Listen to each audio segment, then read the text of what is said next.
So today I've got this hot staple kit. The brand name doesn't matter because it's Nilk Schism, Nihilism Schism, NLK SICM, plastic weldable, plastic welder, crack repair for whatever, Amazon, you know, so the description doesn't make sense. The companies are literally made up because it's all supplied by the same people, slightly different prices. But I have a broken, if I zoom in or move a little bit, I have a broken blinker that needs to be repaired correctly instead of electrical tape. I mean, this was holding it, but... So, what I'm going to do is a couple of hot staples in here and melt some plastic over the top of it, and hopefully that fixes it. So we'll see.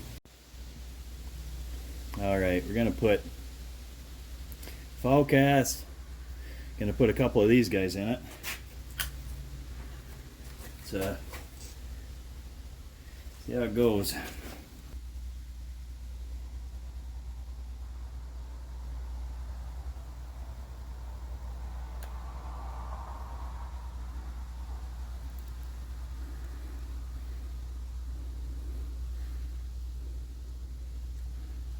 Here's one.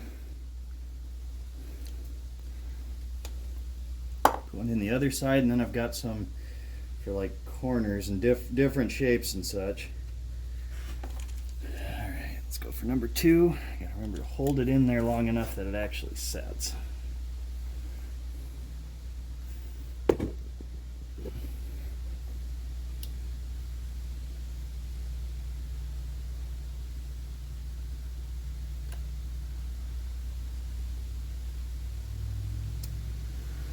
There's 2. And now, I think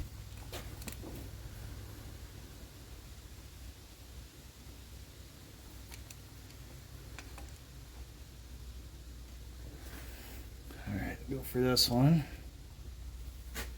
Kind of like a TIG welder, you can hold it any way you want as long as it works.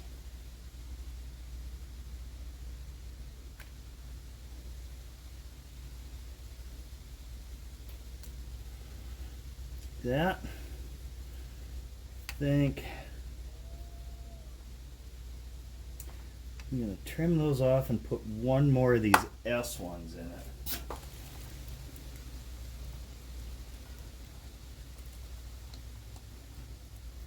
Yeah, those don't work. So it comes with those, but what you really need is an end nipper like this.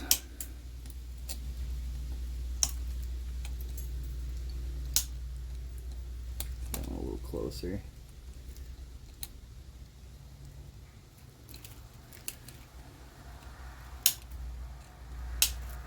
And if you get one of these, you might need to grind that down a little bit so it's nice and flush, so it leaves less on the on your piece that you're repairing. Okay, so here is a narrower squiggle. S, whatever you want to call it. I'm going to put it right there. Obviously, the smaller they are, the faster they heat up.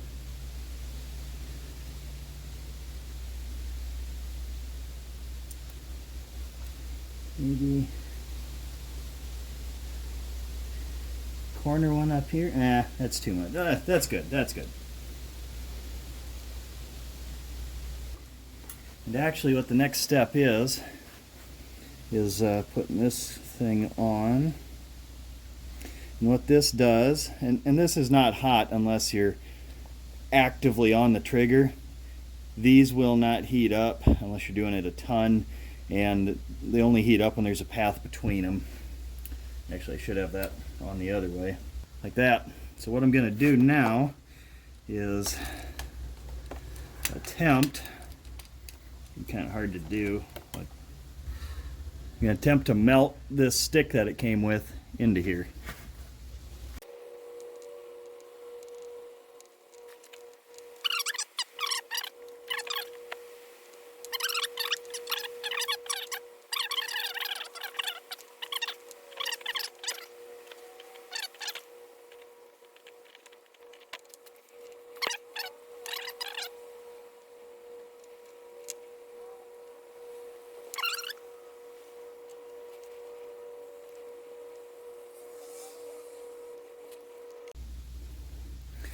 So something you can do with this is, obviously, if you've got enough of a berm here, I'll try and do this side without any filler. You've got enough built up from where it pushed away when you jam this wire in there, you can just go back over the top and just kind of melt your whatever you're fixing. You can just kind of melt that together. If you've got missing sections or you got a lot of these in there, you might need to use a filler. I just wanted to use a filler on the top because there was a lot. I didn't want to take all the strength back out of this by using the actual blinker material to fuse it versus just adding filler. So there we go. Now actually right here, where this little seam is, you can just kind of touch in there, make a little trough, and then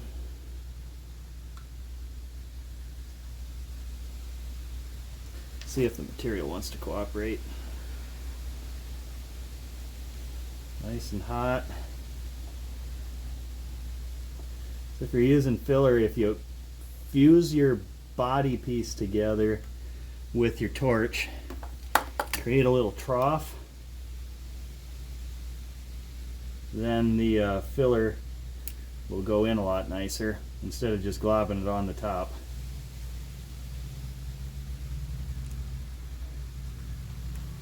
Okay, so I've got a couple of the little feet sticking out of the bottom there, but there's a difference between globbing it on the top and actually fusing it nicely on the bottom. So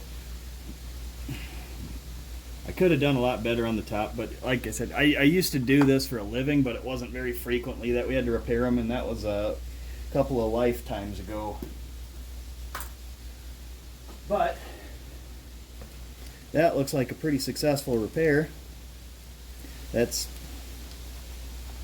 not going anywhere, so lots of fast forwarding in this video edit, I'm sure.